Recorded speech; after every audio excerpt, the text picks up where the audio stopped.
Thank you, Senator Welch. Senator Schmitt.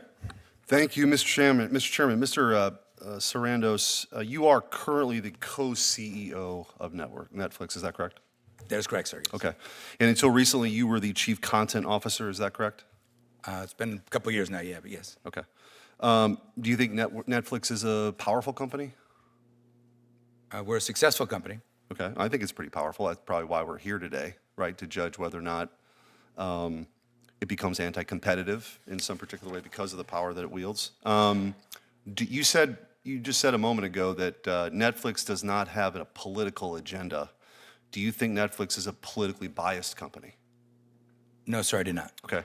Would it surprise you if I told you that, what percentage of donations from Netflix, employees and other folks affiliated with Netflix, go to Republicans versus Democrats, do you think?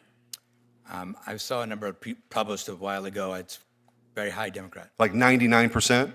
Could be, yeah. Yeah. That seems pretty high. Do you think that indicates any kind of bias by the company? Sir, Netflix doesn't have a political giving arm. It does not have, we don't have an active PAC. We don't influence our employees to do anything, and our employees can support issues and candidates at their will. Okay.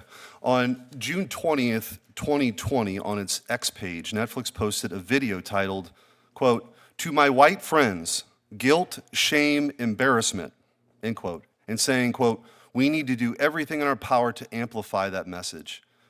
Do you stand by that statement? I have no recall of that statement at all. Okay, I just read it to you. Do you have an opinion about it? I don't have any idea what context it's in or anything. It Okay. sounds, In the wake like in the wake of the George Floyd riots on June 20th, Netflix posted on its page, "To my white friends, guilt, shame, embarrassment." What does that mean? I think that is an uncharacteristic post that I'm deeply regret if that got posted that way. Okay. Well, it did. Netflix also said on May 30th, "To be silent is to be complicit." Okay. I was just reading you some things that Netflix posted at the time.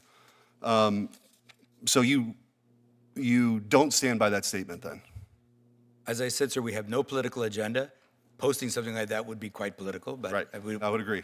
yes. I would agree with you there. And I would say, I hope that wouldn't happen again. Okay. Netflix also said on June 10th, 2020, that to implement the BLM, the Black Lives Matter agenda, Netflix understood, quote, that our commitment to true systemic change will take time. Do you still think that takes time? Are you still actively engaged in this effort? Again, so we're not engaged in political efforts like that. Okay. Any longer? You're not, you were, but you're not now? I can't think of a period of time. Okay. I think of the time you're talking about was quite a volatile time for many companies. I think a lot of people said things they regret then. I'm just trying to figure out if they actually regret it or not. I'm not going to get into your quotes on DEI, but it seems that both you and Netflix both have made a habit of promoting DEI and wokeness.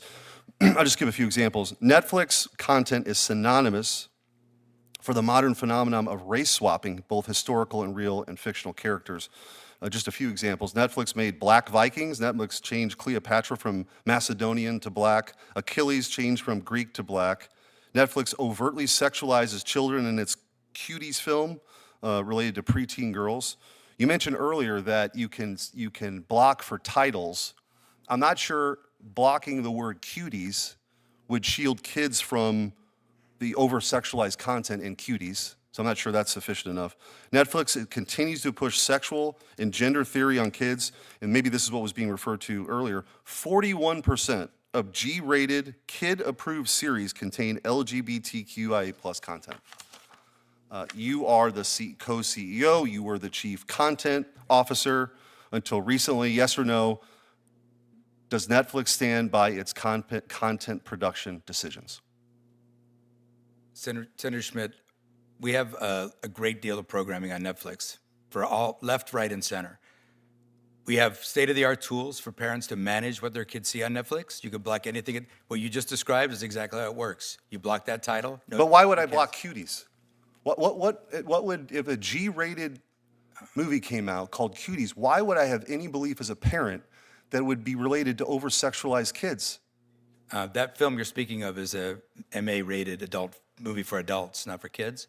And the larger point, sir, is that of all the American values that we all share, and I understand parenthood is hard, I understand it's a difficult world that we all navigate, But the one we value a lot is the First Amendment. A lot of that is freedom of speech. And, I get it. And I get what I it. want to do is give creators a place to tell their stories and parents a place to control what I have their no parents see. problem with a wide variety of content. That's not the issue. This is America.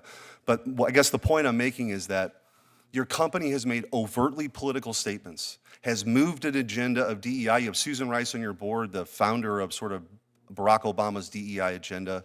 99% of your employees contribute to Democrats to the tune of hundreds of millions of dollars. Your content's over-sexualized for kids.